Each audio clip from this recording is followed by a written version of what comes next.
Première question, Céline Frémaux, qu'a-t-il de révolutionnaire ce nouvel immeuble ?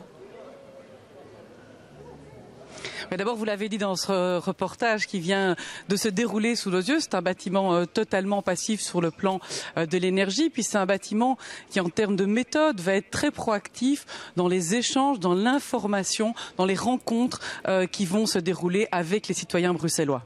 Un mot du choix du site, Céline Frémaux, Tour et Taxi, pourquoi ? Mais Tour et Taxi, vous savez que notre présence dans ce quartier en plein essor n'est absolument pas anodine. L'accord de gouvernement bruxellois est extrêmement clair sur notre volonté de pouvoir faire de Tour et Taxi un quartier prioritaire. Et ce bâtiment est certainement le symbole.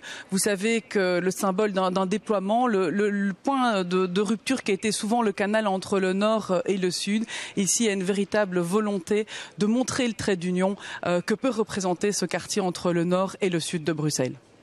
Alors, l'administration Bruxelles Environnement se dote ici presque d'un nouvel outil, ce nouveau bâtiment. Mais quels sont les grands défis dans les années qui viennent ?